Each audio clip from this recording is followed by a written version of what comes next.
faceless ghost. It was a blue figure. And the little girl. She was playing up here. Children talking. Rule number 5.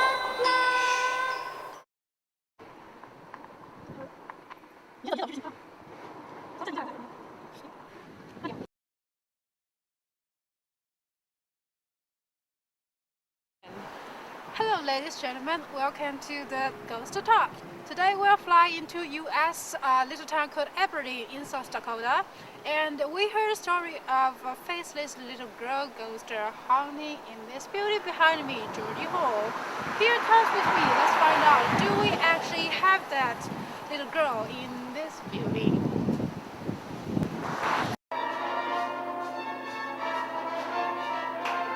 Today we are at Geordie Hall and we will be talking to Heather, our new friend, who will be telling us about the ghost in Geordie. Hi. So, have you ever heard of the ghost in Geordie? Yes, I've heard of many ghosts in Geordie. What names have people called the ghosts, or? I've never heard like a real name for any of the ghosts. There is one people call the faceless ghost. Okay. And basically the story goes, this has happened twice with 2 different hall directors in the past, where they've heard reports that in a girl's bathroom, they would walk in and they would see a girl washing her face in the sink, and all of a sudden the girl would like look up and she had no face. Oh, So, okay. as far as I've been told it, at least one of those incidents is basically the person ran out and freaked out and they went and they told the hall director. 3 out of the 4 ghosts that I know of in Geordie are all like supposed to be younger children. There's two younger girls and a younger boy that I've heard of. Okay. So my friend John was a trio mentor up on 4th floor last year. Okay. And he lived in room 479, and he, all the time, he would say that he locked his door, and constantly his lights would be on or off, or just things would be kind of different about the room. The main thing was the lights.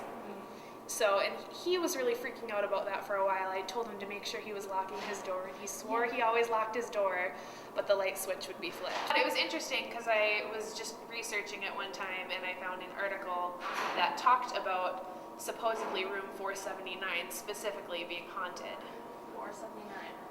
And yeah, and that one's supposed to be by like an older man who died during the construction of Geordie, who hung himself from the rafters. So people have claimed to see that guy walking around. He's supposed to be an older man. Right now we're in Geordie Hall. We are following up on a lead that we got about an interviewee that had some paranormal experiences or stories for us. So right now we are going up to talk to them on the 4th floor. So here we are at the 4th floor. We'll find out if we get anything on camera. That'd be cool if we did. But right now we're just going on for the story. So this is Josh Hinkemeyer, the RA on 4th floor. He's going to give us some inside look at what goes on in the Geordie Hall and some stories that he or other people have experienced. Yeah, so the big story about the girl from 4th floor. The story was she was playing up here and she tripped and she fell down to that flight of stairs and died. That now she forever haunts the 4th floor. Most reportings, in fact I've gotten one this year, is that she comes into your room, you'll wake up and she'll be at the foot of the bed and she'll look at you and go, shh, and then she'll run off. And it freaks everybody out. And when I first heard the story, I kind of thought it was, yeah, that's kind of crazy. Even on their Geordie Hall shirts, they even have a mention of the little girl. On rule number 5, it says, you never have to worry about being alone because the little girl from the 4th floor will keep you company.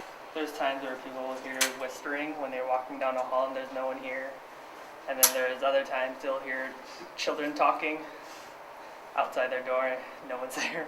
I was sleeping over here, and she sleeps over there, and I was just laying down right here with my blanket over my head, and all of a sudden I heard this, like, pitter-patter of feet. I thought something was in here, and Elsa was sleeping right here soundly, and then all of a sudden I heard crying, And I looked over, and there was like a blue figure sitting at least like right here. Wow. Yeah, and I was just really creeped out, and I was like, I'm going to bed, I'm putting the covers back on, and I slept right here. And I did not wake up for the rest of the night until about 8 a.m. when I had to go to class. What's in your mind in the first place when you see that, like that blue figure right over I there? realized, oh, okay, that's not my roommate, and I should probably not look at it for so long. Wise choice, I would say that. And I heard it leave. The door was never unlocked. Okay, thank you. We got some pretty good footage, Yeah. pretty convincing stories. I guess to summarize it up, it's really interesting to see all the stories that have been like collected over the years. It was really interesting how they said like if you that Northern would be one of the most I don't know that. That's like, oh, really? Because like, with the most paranormal yes, activity. I was living there for 1 year and I heard nothing about the ghost. And then it's like, because when Tyson first talked about the ghost in Jersey, I was, what? I lived in Jersey for like a whole year. I heard nothing Would that have about changed your mind to stay in Dirty? Totally. Yeah, so there are still some mystery behind it. Yeah, we're waiting for you to dig more. Yeah, give us feedback. Well, Yeah. I guess this concludes this segment of Ghost Talk.